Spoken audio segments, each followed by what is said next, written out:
잠언 21장 25절부터 28절의 말씀입니다. 잠언 21장 25절부터 28절의 말씀.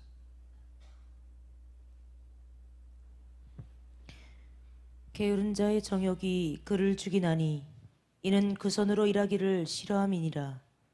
어떤 자는 종일토록 탐하기만 하나 의인은 아끼지 아니하고 시제하느니라. 악인의 재물은 본래 가증하거든 하물며 악한 뜻으로 드리는 것이랴.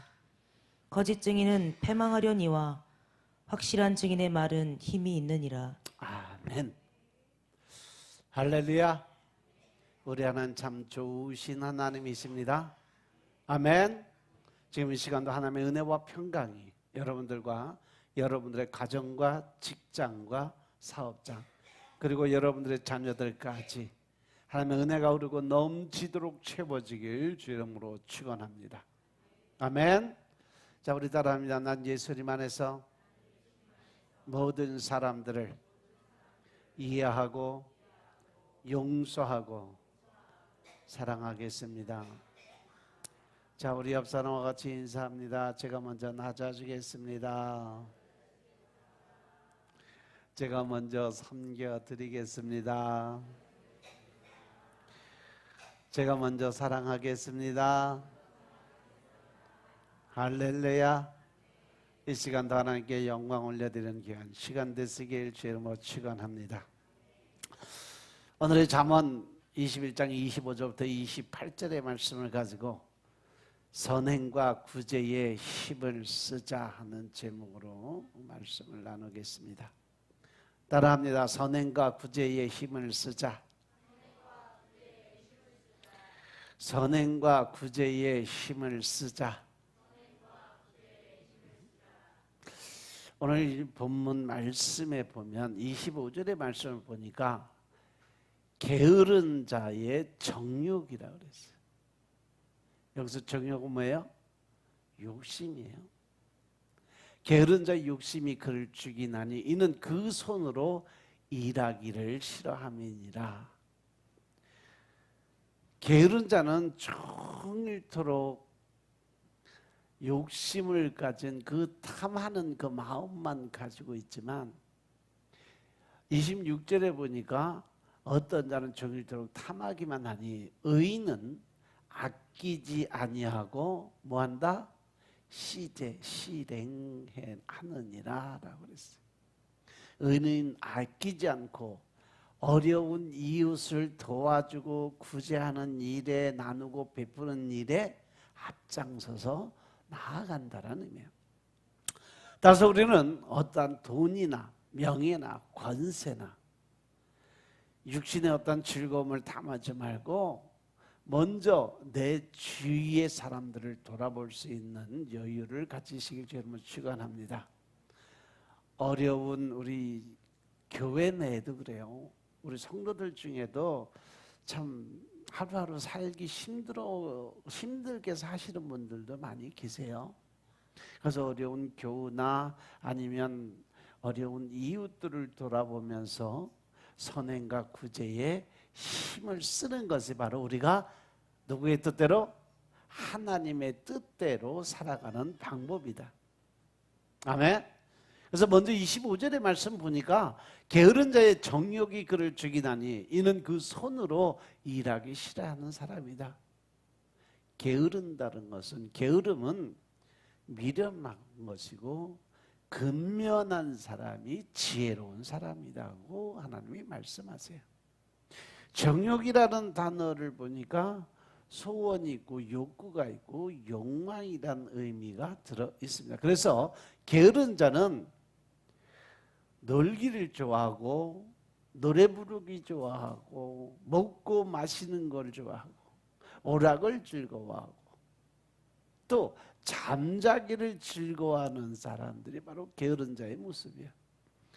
세상의 재미와 육신적인 즐거움과 자신의 쾌락만, 자기가 좋아하는 것들은 악착같이 쫓아가서 하는데 자기가 싫어하는 거, 자기한테 손해되는 건 절대로 안 하는 사람들. 그래서 게으른 자는 땀을 흘리며 힘들게 일하는 것 자체를 싫어해요. 돈을 낭비하고 시간을 낭비하고 정력과 건강을 낭비하는 모습. 그래서 그는 성도의 본분뿐 아니라 인생의 본분에서도 자신을 떳떳하게 만드는 것에 충실하지 못하는 삶을 살게 돼 있어요. 그래서 그는 가난해지고 몸의 건강도 잃어버리기 쉬운 삶을 살아간다. 그런데 이 게으름은 주로 어떤 영에 잡혔을 때 게으름이 들어와요? 가난의 영이에요. 이 가난의 영은 내가 가진 것을 쓸데없는데 다 소비하게 만들어. 게으르니까 내가 어떠한 일에 대해서 소득될 수 있는 부분을 못하게 계속 막아줘요. 그래서 늘 실망과 절망과 좌절의 마음들을 우리에게 심어주는 것이 가난의 영들이에요.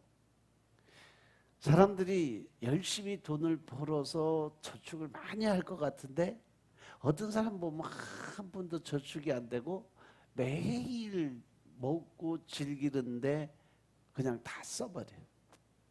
이런 게 바로 가난의 영이 잡혀있는 사람들의 모습이에요.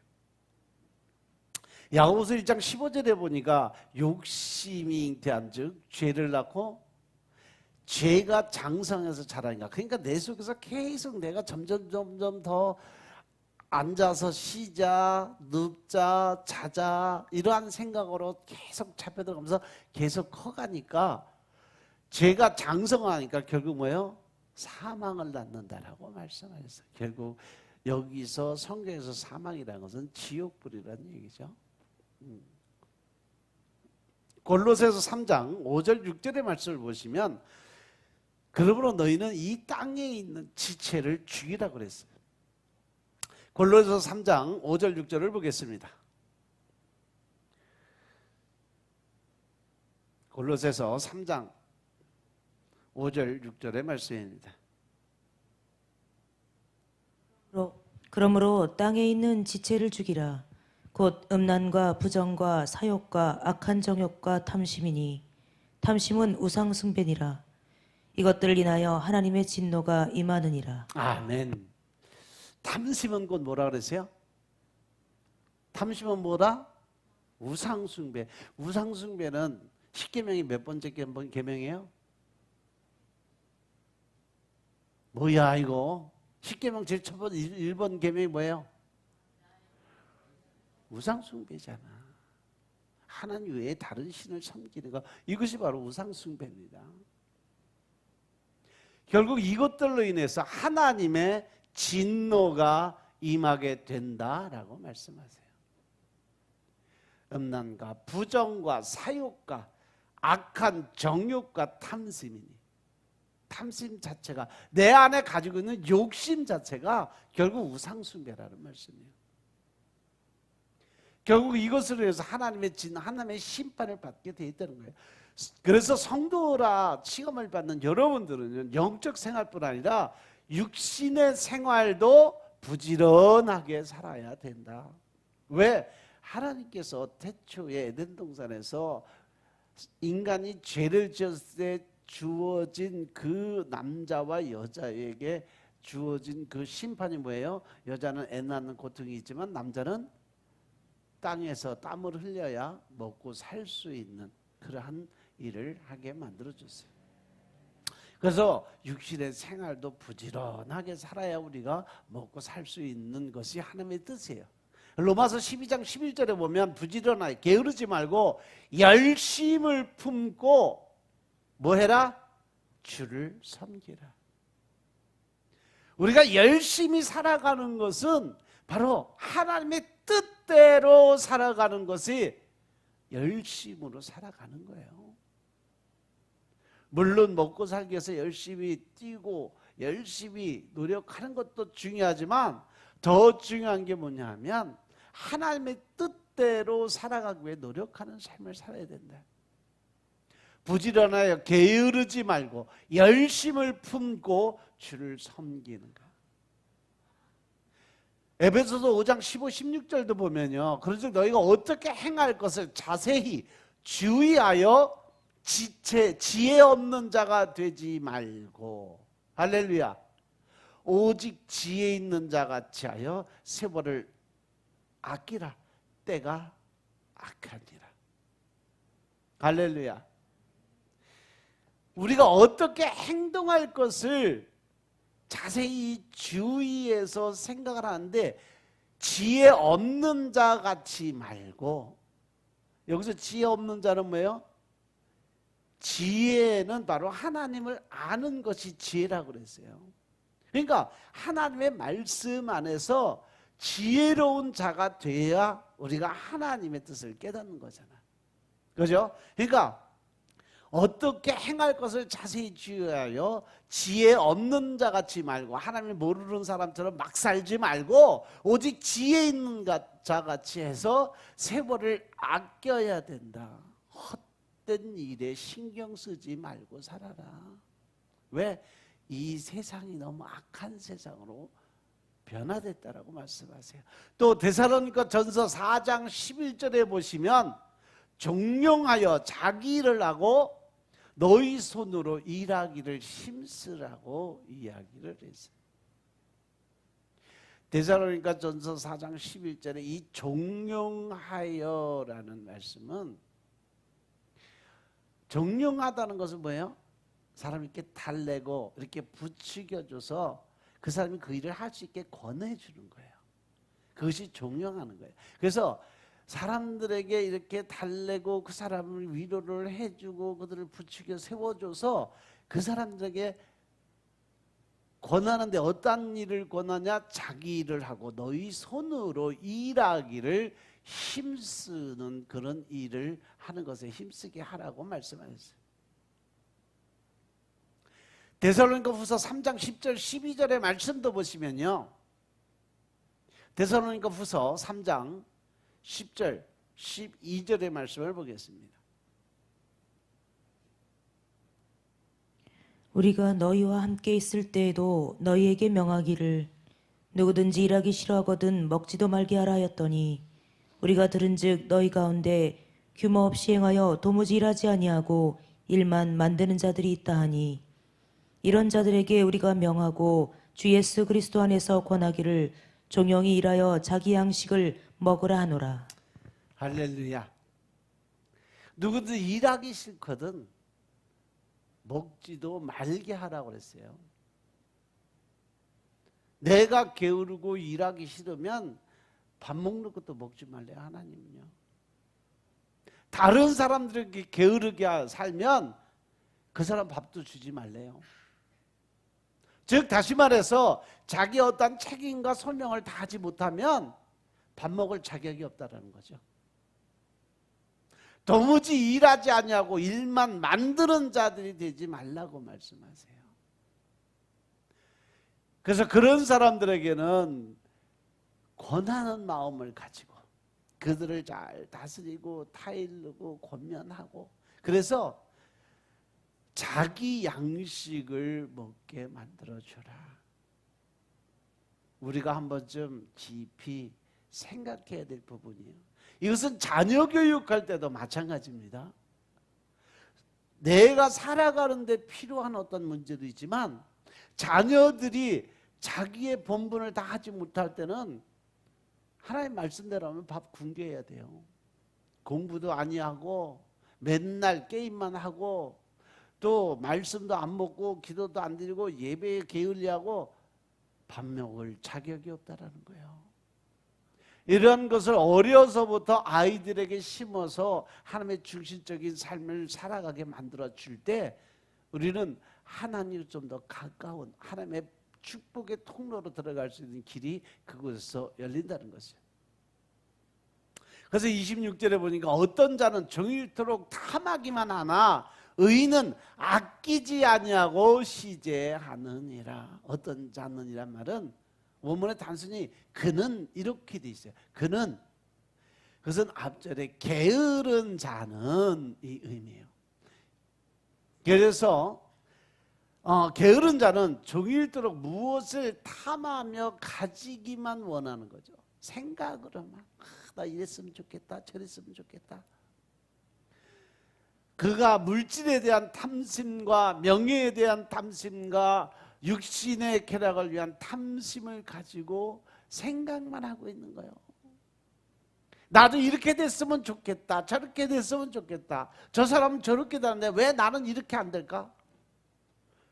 생각만 하고 있다라는 거예요. 거기에는 그 사람들이 그것을 얻기까지 얼마큼 노력하고 내려놓음이 있고 더 하나님과 가까이 가기 위해서 그 복을 받게, 그 권세와 명예를 얻기 위해서 더 나아가서 하나님의 그 능력을 받기 위해서 얼마큼 노력했는가는 생각을 안 하는 거죠. 얼마만큼 나를 드리고 얼마만큼 내 자신을 내가 내려놓음을 통해서 내 자아의 욕심이나 내 자아의 어떤 그 생각들을 버리고 자존심을 버리고 하나님 앞에 온전히 무릎을 꿇었는지 그것은 깨닫지 않냐고 그저 바라만 보고 그 사람이 하는 게 좋아 보이니까 그 사람이 누리는 복이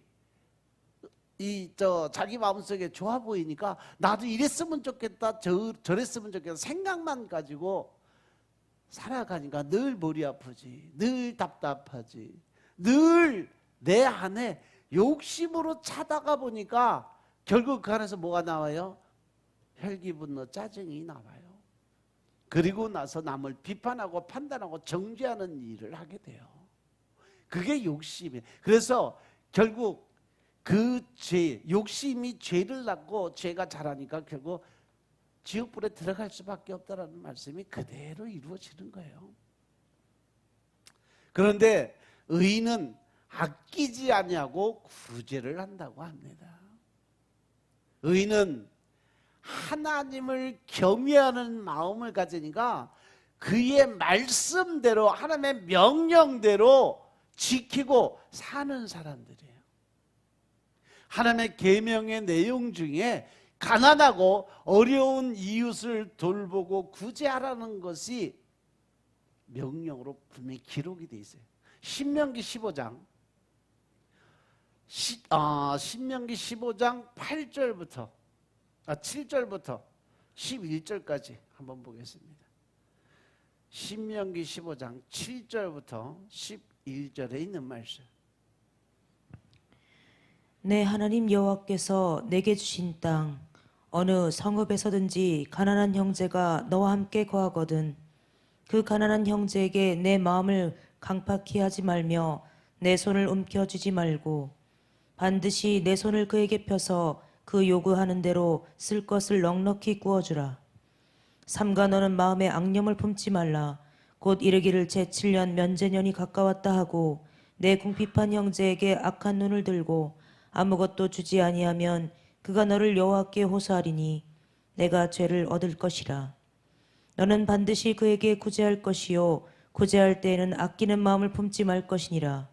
이로 인하여 내 하나님 여호와께서 내 범사와 내 손으로 하는 바에 내게 복을 주시리라.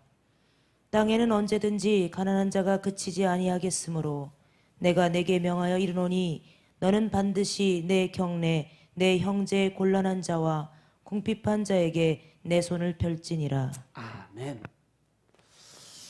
하나님께서 우리들에게 강하게 명령을 하세요. 가난한 형제에게는 반드시 내 손을 움켜쥔다는 건 뭐예요?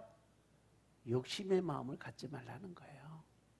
내 거다 하고 그냥 움켜쥐고 안 내놓으려고 하지 말고 반드시 내 손을 그에게 어떻게 펴서 그가 요구하는 대로 쓸 것을 넉넉하게 구워주라 그랬어요.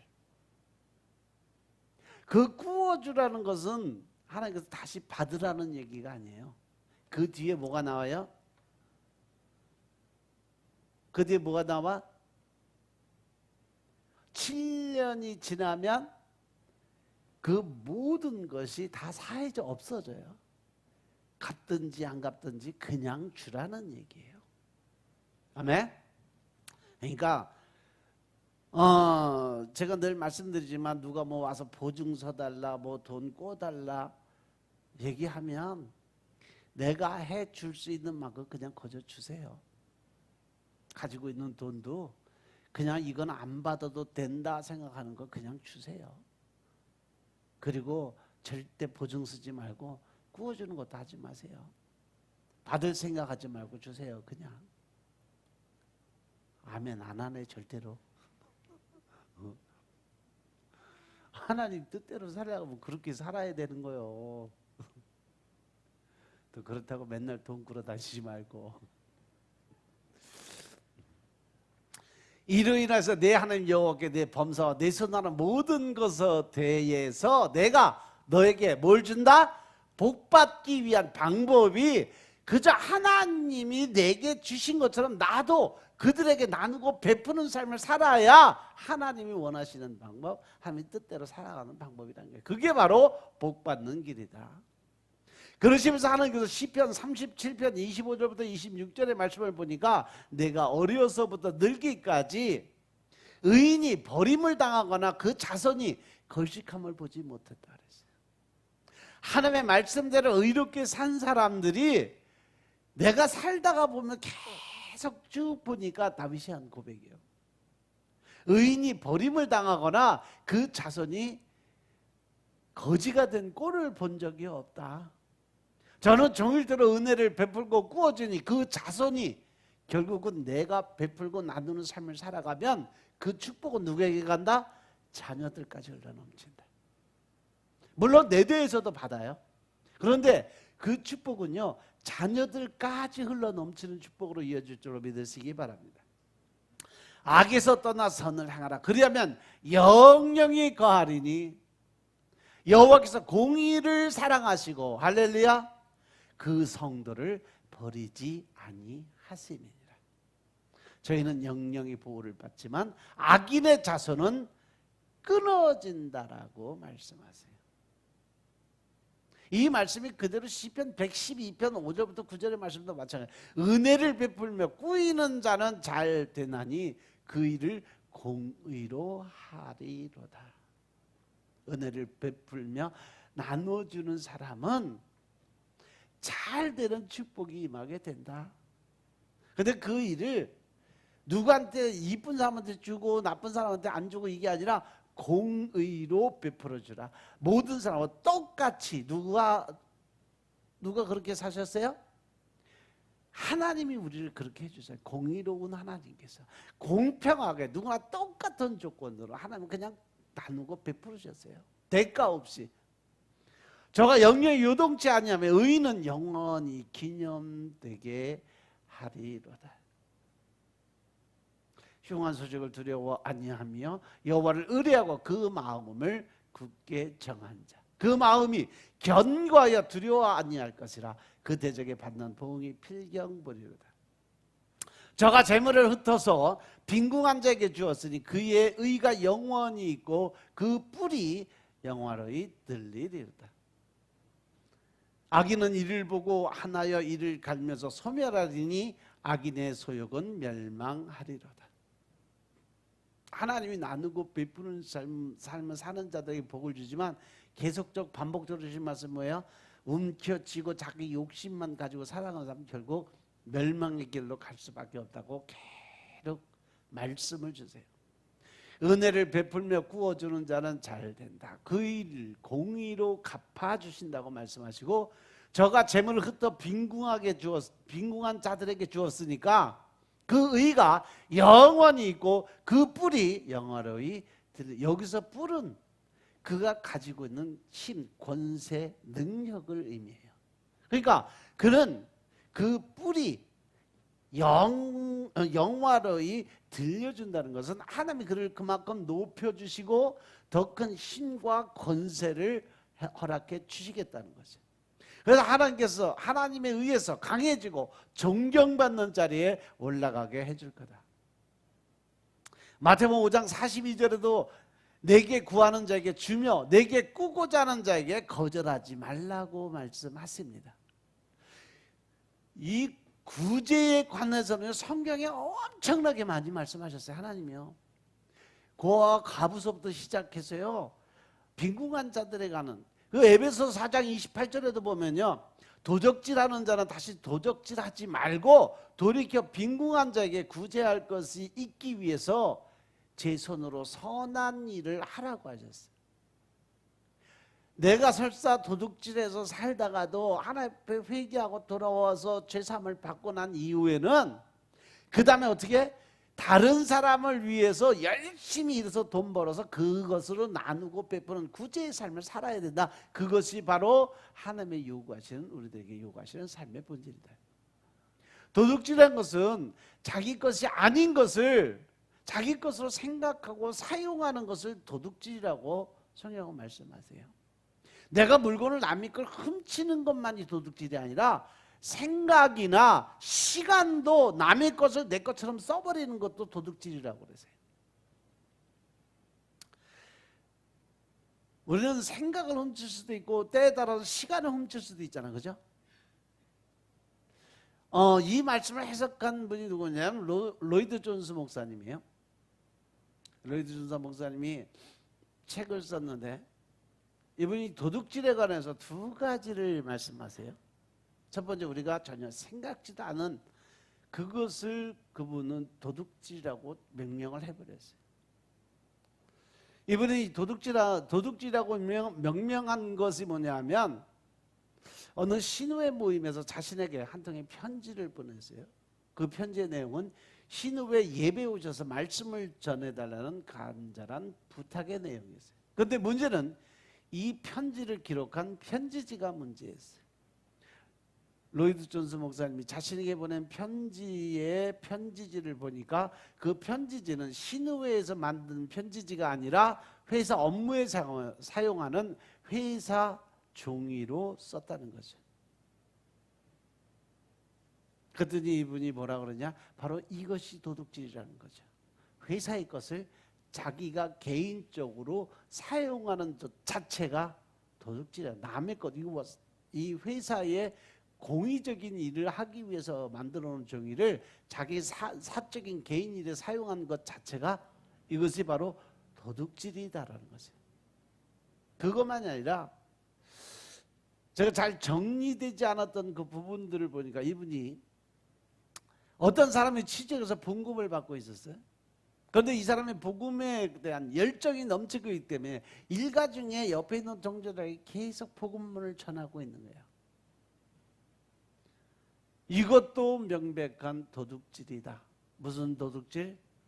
시간적 도둑질이죠.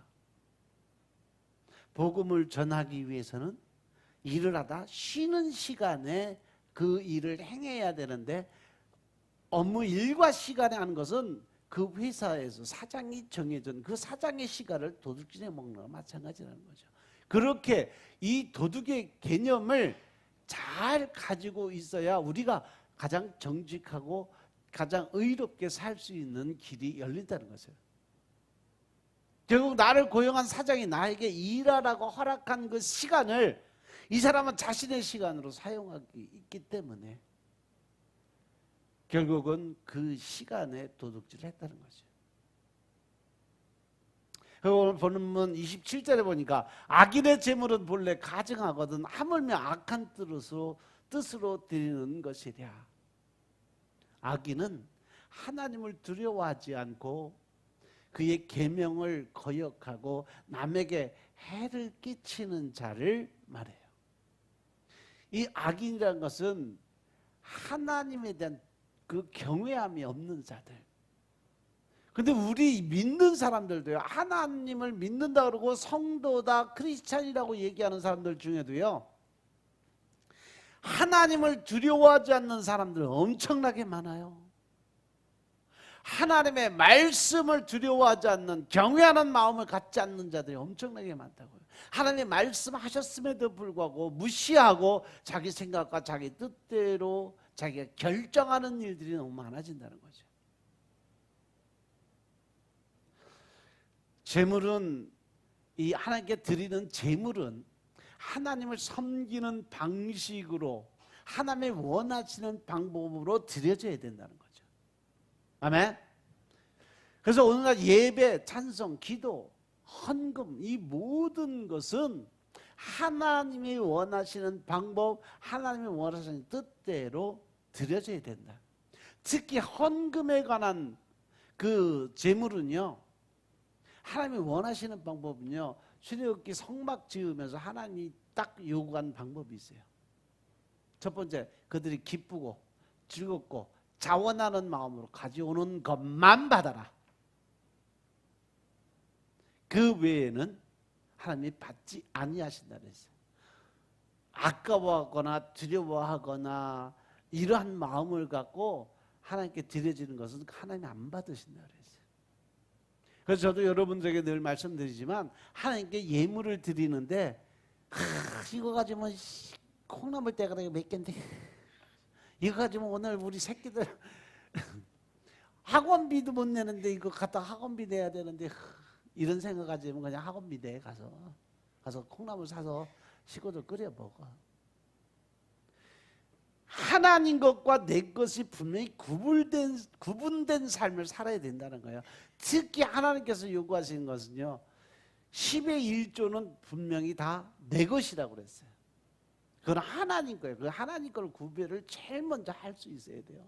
11조라고 그래서 꼭 돈만 요구하는 거 아니에요. 여러분들 늘 말씀드리지만 시간의 11조가 가장 중요해요.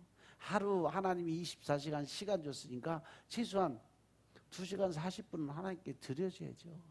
매일매일 24시간 시간 줬으니까 매일매일 하나님께 드려지는 시간이 2시간 40분. 내가 생활하기 위해 직장 다니면서 9시간 가서 돈 벌기 위해서 열심히 일했으면 9시간에 11조 드려야 돼요. 그러면 9시간에 11조면 몇 분이에요? 5, 9, 45, 45분이에요. 그러면 일하면서 바깥에 나가서 일하면서 또 시간 틈틈이 나는 대로 여러분들은 복음 전하는데 최선을 다하는 삶을 살아야, 쉬는 시간마다 가서 복음 전하는 삶을 살아야, 그래야 여러분 11조 생활 하시는 거예요. 차 마시러 가서 1시간 동안 떠들었으면 거기 11조면 몇 분이요? 6분이에요.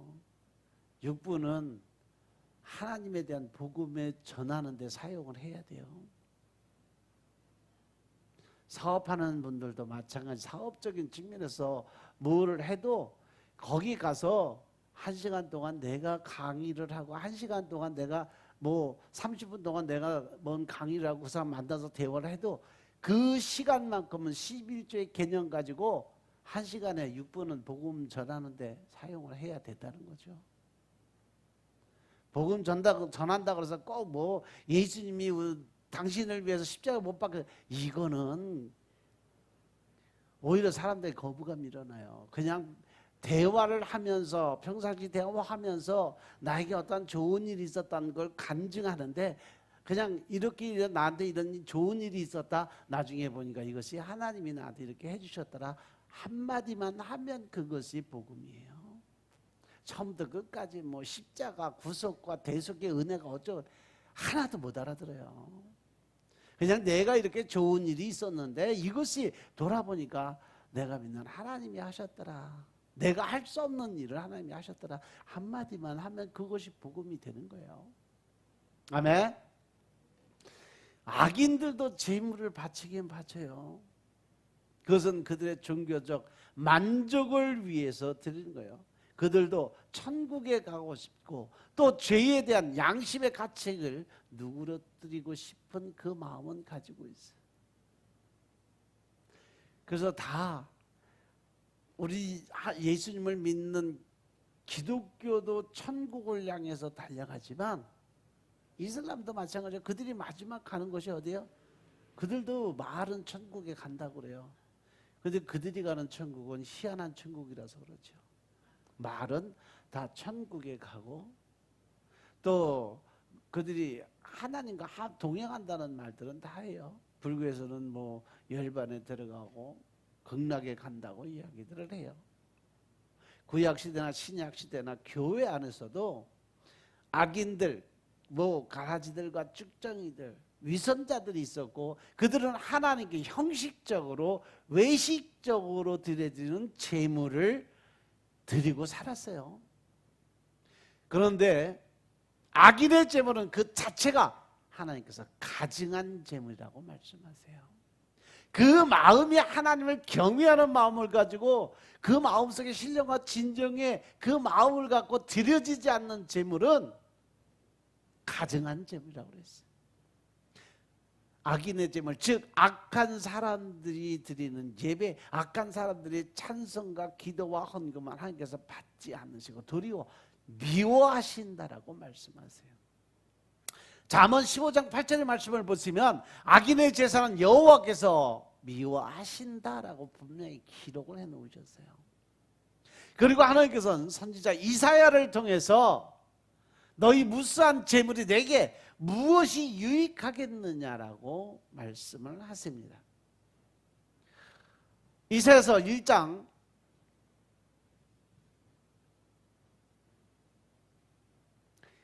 1절부터 14절까지 쭉 읽어봐라.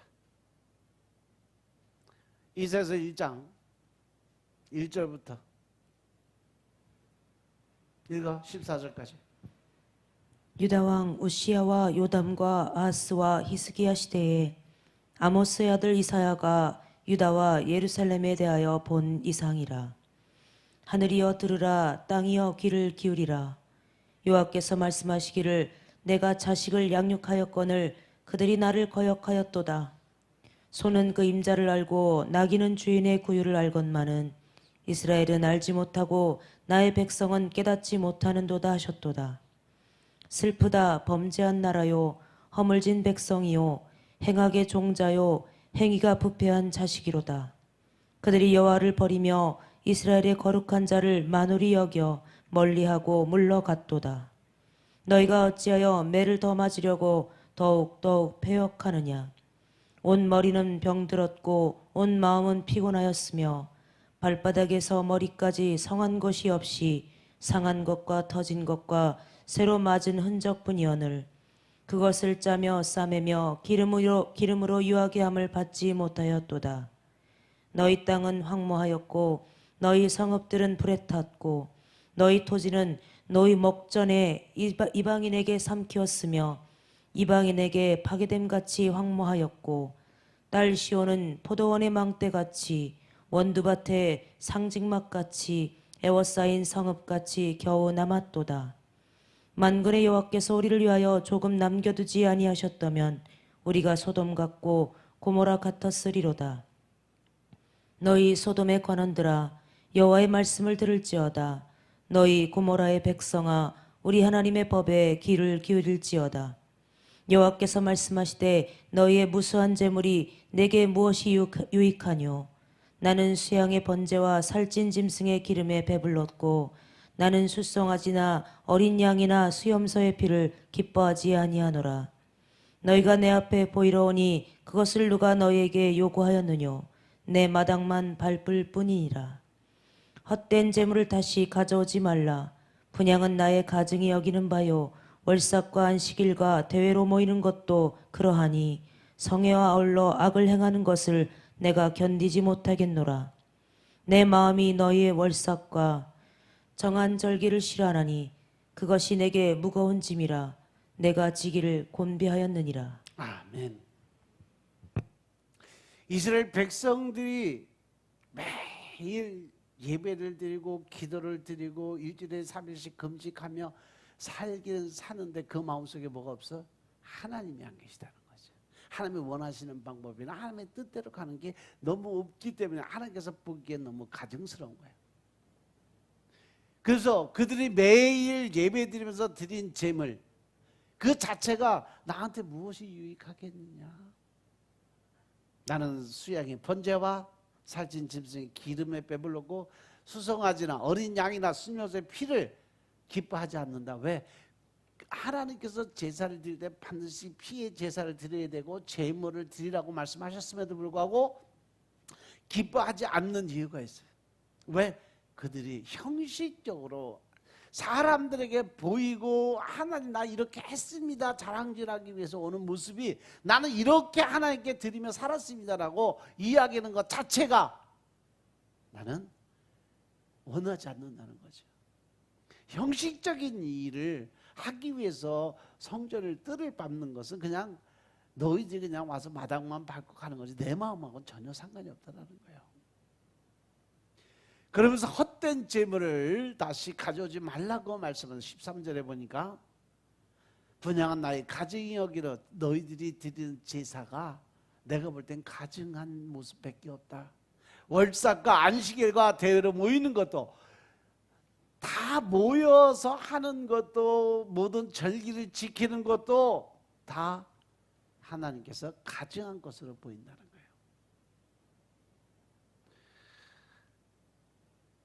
하나님께서는요 내 마음이 너희 월삭과 정한 절기를 싫어한다고 말씀하세요. 그것이 내게 무거운 짐이라고 말씀하세요. 뒤로 가면 하나님이 차라리 이 성전문을 누가 와서 닫아버렸으면 좋겠다까지 말씀하세요. 차라리 그렇게 가증스러운 예배를 드리는 거 잘 안 받으니까 아무도 안 왔으면 좋겠다. 아무도 못 들어오게 막아버렸으면 좋겠다.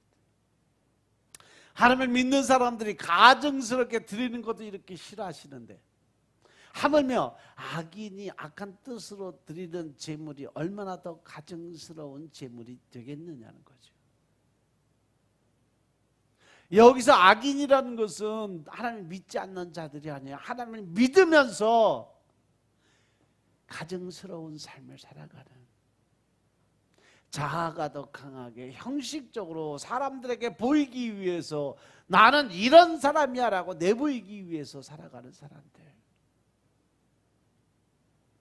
사도행전 5장 5절부터 10절의 말씀을 보시면 하나님께서 아나니아와 삽비라 같은 성도를 보면서도 하나님과 사도 베드로를 속이며 드린 헌금을 아주 미워하셔서 그들을 그 자리에서 즉사시키는 일이 기록이 되어 있습니다. 그죠?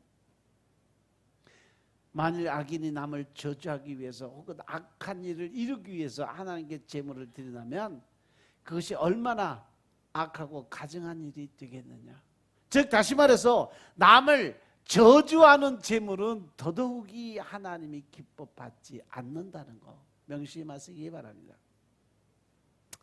그래서 잠언 21장 28절에 보면 거짓 증인은 패망하려니와 확실한 증인의 말은 힘이 있다라고 말씀하세요. 확실한 증인이란 것은 오직 진실만을 말하는 자, 진실만을 말하는 자는 하나님께서 도와주신다는 거예요. 그가 들은 바를 들은 대로 끝까지 책임지고 말을 전하는 자, 그것이 바로 진실한 증인의 모습이에요. 거짓 증인은 진실이 아닌 것을 증거하는 자예요. 없는 일도 있는 것처럼 만들어서 흩뿌리고 다니는 사람들, 진실을 왜곡시켜서 증거하는 사람들, 남들이 한 일을 거꾸로 생각하고 그 사람의 어떤 생각을 갖다가 자기가 다 바꿔서 그냥 전하는 사람들이 있죠.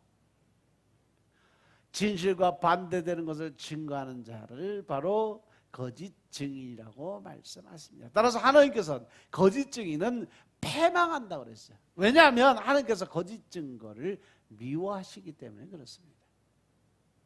그래서 거짓 증거는요 10계명의 제9계명을 범하는 자예요. 나무에서 거짓 증거하지 마라.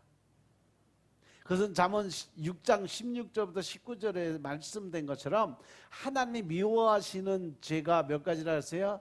6, 7가지라고 그랬어요. 그 죄악 중에 거짓된 혀, 거짓된 말을 하는 자는 망령된 증인이라는 설명을 해요. 따라서 죄인은 망하게 되어 있다는 거죠. 모든 죄인은 멸망하게 되어 있음을 깨달으시기 바랍니다. 잠언 6장 16절부터 19절의 말씀을 한번 보겠습니다. 잠언 6장 16절부터 19절의 말씀.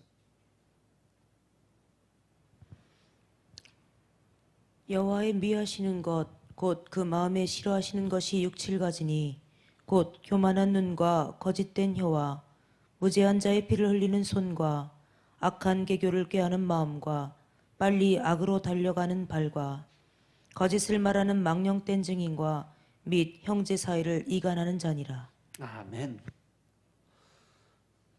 여기서 보면 8가지가 나와요. 17절에 보니까 제일 처음에 뭐예요? 교만한 눈. 이건 뭐예요? 남을 내려보는 거예요. 무시하는 거. 남을 높이고 존중해도 시원찮반에 남을 내려보고 깎아내리고. 그리고 거짓된 혀. 거짓말 시키는 거죠. 그리고 남을 이간질 시키는 거예요. 무죄한 자의 피를 흘리는 손, 거짓 증거하는 사람들. 죄를 안 졌는데 죄인으로 몰아서 죄인으로 만들어버리는 거. 악한 계결을 꾀하는 마음 속에서 없는 것을 있는 것처럼 또 남을 헐뜯고 비판하고 정죄하기 위해서 다른 사람들에게 엉뚱한 소리를 전하는, 그리고 빨리 악으로 달려가는 발. 이런 사람들은요, 대개 보면 소식통이 엄청 빨라요. 그래갖고 요즘에는 뭔가 하나 잡으면 전화로 조선팔도 다 돌려. 완전히 저 MBC, KBS 저리 가라요. 또 외국까지 나가요. 또 거짓말하는 망령된 증인과 형제 사이를 이간하는 자라고 그랬어요. 따라서 진실을 들을 자는 진실을 솔직하게 담대하게 말할 수 있어야 된다는 거죠. 하나님 말씀하신 것처럼 얘는 예 아니면 아니요를 분명히 할 수 있는 그런 사람들이 바로 하나님을 믿는 자들이다. 왜냐하면 그것이 참된 증인의 모습이고 의인의 모습이기 때문에 그렇습니다. 사도행전 4장 19절 20절의 말씀 보니까 베드로와 요한이 하나님 앞에서 너희 말 듣는 것이 하나님 말씀을 듣는 것보다 옳은가 판단을 해라. 뭐냐면 예수님을 복음을 증거하다가 사도 요한과 베드로가 잡혀 들어갔어요. 감옥에 갔더니 죄를 찾아서 이 사람들을 징계를 하려고 하다 보니까 하나님 믿는 자들이 너무 많아서 대기하고 있는 게 너무 많으니까 이들이 그들을 구출할 수 있는 방법이 없어요. 그래서 조용히 와서 이야기를 합니다. 너희들 나와서 복음 증거하지 말고 예수 증거하지 말고 조용히 입 다물고 살아라. 그럼 내보내줄게. 그랬더니 네가 하나님 앞에서 너희 말 듣는 것이 하나님 말씀 듣는 것보다 옳은가 판단하라. 나는 니들 말보다는 하나님의 말씀이 더 중요하다는 거예요. 그래서 우리는 보고 들은 것을 말하지 않을 수 없다 하고 단호하게 거기서 결단을 합니다. 그래서 관원들이 백성을 인하여 저희를 어떻게 벌할 도리를 찾지 못하고 다시 위협하여 놓아주었으니 이는 모든 사람이 그 된 일을 보고 하나님께 영광을 돌리려 함이라라. 이 표적으로 병 나은 사람은 40여 세나 되었더라. 예수님의 사도들은 핍박을 받으면서도 예수 그리스도를 증거하였고 순교의 피를 흘리기까지 예수님을 증거했습니다. 초창기에는 예수님께 바라는 것이 자기의 명예와 권세를 위해서 예수님을 믿기 시작을 했는데 오순절 성령의 그 마가의 다락방에 임하게 되면서 그들이 성령의 세례를 받고 하나님의 영이 임하게 되니까 그 안에 뭐가 왔어요? 하나님의 마음, 담대한 마음이 들어왔어요. 그렇기 때문에 그들이 12명이 다 순교했어요. 사도 요한만 제대로 수명을 다한 것이 성경에 기록이 되어 있습니다. 헬라의 증인이란 말은 순교자라는 뜻도 같이 포함이 되어 있습니다. 특히 스데반 집사 같은 경우는요, 예수님을 증거하다 죽었어. 그죠? 참된 증인은 어떠한 사실을 듣고 그 들은 바를 들은 대로 증거할 수 있는 자가 참된 증인이 될 수 있다. 설사 그 자리가 죽음의 자리고 고통의 자리라 할지라도 항상 그대로 듣고 보고 배운 대로 말을 전해야 된다는 겁니다.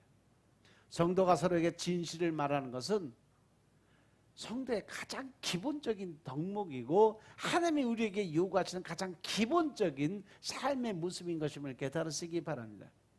에베소서 4장 25절 이하의 말씀처럼 우리는 거짓을 버리고 각각 그 이웃으로 더불어 참된 것을 말하며 살아가야 된다는 거죠. 아멘. 이것이 우리가 서로 지체가 되는 것입니다. 에베소 4장 25절부터 32절의 말씀에서 보면 새로 성도로서 변한 모습을 보면 그런즉 너희는 거짓을 버리고 각각 그 이웃으로 더불어 참된 것을 말하라고 말씀하세요. 이는 우리가 서로 지체가 되기 때문이다. 특히 분을 내어도 죄를 짓지 말아라. 해가 지도록 분을 품지 말아라. 그리고 이는 우리가 서로 마귀로 틈을 타지 못하게 만들어라. 내가 화를 내고 짜증을 내고 싸움질하다 보면 결국은 죄를 짓게 되는 거죠. 그러니까 분이 나도 화가 나도 죄 짓지 말고 즉 사케라는 거예요. 해가 지도록 분을 품자. 한 번 또 살짝 싸운다 하더라도 그것이 해가 지기 전에 화해를 하고 살아라. 그것이 사단이 들어와서 결국 사람을 갈라놓는 일을 만들어 놓는다. 그러니까 사단 마귀가 틈 못하게 하고 도적질하는 자 다시 도덕질하지 말고 도리어 빈궁한 자에게 구제할 것을 있기 위해서 제 손으로 수고해서 선한 일을 하라고 말씀하십니다. 그리고 29절에 보니까 무릇 더러운 말은, 여기서 더러운 말은 악하고 험담하는 일, 남을 비판하고 판단하고 정죄하는 일, 그것은 아예 너희 입 밖에도 내지 말라고 말씀하죠. 오직 덕을 세우는 데 소용되는 대로 선한 말을 해서 듣는 자들에게 은혜를 끼치라고 말씀하십니다. 30절에 보니까 하나님의 성령을 근심하게 하지 말아라. 여기서 하나님의 성령을 즉 성령 하나님이 근심하는 것은 우리가 하나님의 뜻대로 살지 못하고 거짓 증거하고 남을 비판하고 판단하고 정죄하고 자기 자신에게 자기 자신을 낮추는 것도, 여기서 낮추는 거는요 낮아지고 겸손과 온유의 마음이 아니라 자기 자신을 학대하는 거예요. 나는 왜 이렇게 못할까? 나는 왜 이렇게 안 될까? 이러한 것 자체, 이것을 위해서 하나님은 나를 어떻게 만들었다? 세상에서 가장 보배롭고 존귀한 자로 만들어줬다. 그리고 나는 모든 걸 할 수 있는 능력자로 만들어주셨다. 그런데 내가 내 자신을 구박하고 핍박하고 환난 속에 들어가게 만드는 것 자체가 죄다. 명심하시기 바랍니다. 그래서 하나님의 성령을 근심하게 하지만 그 안에서 너희가 구속의 날까지 인치심을 받았느니라. 너희의 모든 악독과 노함과 분냄과 떠드는 것과 회방하는 것을 모든 악의와 함께 버리라. 아멘. 그리고 32절의 말씀으로 정리합니다. 서로 인자하게 하며 불쌍하게 여겨주고 서로 용서하기를 하나님이 그리스도 안에서 너희를 용서한 것처럼 너희도 용서하는 마음을 가지라. 여러분들 매일 예배드리기 전에 고백하죠. 예수 그리스도의 마음을 가지고 우리가 모든 사람들 이해하고 용서하고 사랑하겠다. 하나님이 나를 사랑해 주신 것처럼 이해해 주시고 용서해 주신 것처럼 우리도 그렇게 살겠습니다. 고백하잖아. 따라서 잠언 1장 25절의 말씀처럼 게으른 자의 탐욕은 그를 죽인다라고 말씀하십니다. 그가 그 손으로 일하기 싫어하기 때문에 그래요. 우리는 게을러서 손으로 일하기 싫어하고 발로 뛰기는 더 싫어하고 나의 자존심과 자신의 의를 내세우면서 육신적 욕심만 추구하는 자가 돼서는 안 된다라는 거죠. 그래서 이제 우리는 게으름에 지지 말고 각자 자기의 영적인 육적인 본분에 충실을 다할 때가 되었음을 깨달으시기 바랍니다. 왜냐하면 때가 악하다고 그랬으니까. 게으른 자는 온종일 자신의 생각으로 그냥 욕심만 갖고 있지만 의인은 아끼지 않고 어려운 이웃을 구제한다라고 했어요. 우리는 돈이나 명예나 권세나 육신의 즐거움을 탐하지 말고 어려운 이웃을, 성도들을, 교우들을 돌아보면서 선행과 구제에 힘써야 할 때인 것임을 믿으시기 바랍니다. 악인의 재물은 그 자체가 가증하지만 악한 뜻으로 드리는 것은 더욱 하나님이 싫어하신다라고 말씀하셨어요. 우리는 모든 악을 회개하고 모든 악한 의도도 회개하고 올바른 믿음과 거룩하고 선한 삶으로 하나님께 항상 참된 거룩한 산 제사를 드리는 삶을 사시길 주님으로 부탁드립니다. 따라서 하나님께서 말씀하신 것처럼 우리가 거짓된 망령된 삶을 살아가면 반드시 멸망한다라고 말씀하신 거 기억하시기 바랍니다. 그러나 진실을 듣는 사람은 끝까지 그것을 담대하게 전할 책무가 있다. 우리는 어떠한 일에서도 그것을 증거하는 자가 되지 말아야 된다. 아멘. 왜냐하면 하나님께서 그러한 사람들을 미워하고 반드시 심판하신다고 말씀하셨기 때문입니다. 그래서 우리는 하나님의 말씀을 듣고 그 말씀대로 진실된 삶을 항상 살아가고, 요즘에 하나님이 계속 주신 말씀이 뭐예요? 예배의 삶을 살라는 거예요. 우리의 삶 자체가, 우리가 말하는 한마디 한마디, 행동 하나하나 전부가 하나님이 원하시고 하나님이 바라시는 하나님의 뜻에 맞는 그런 말을 하고 행동을 하고 그런 삶을 살아라. 이것이 바로 참된 예배자의 모습이고 하나님의 원하시는 삶의 본질이다. 늘 여러분들의 삶 자체가 하나님이 원하시고 뜻하시고 계획한 대로 나를 낮추고 남을 높일 수 있는 믿음의 삶을 사시길 주님으로 축원드립니다. 아멘.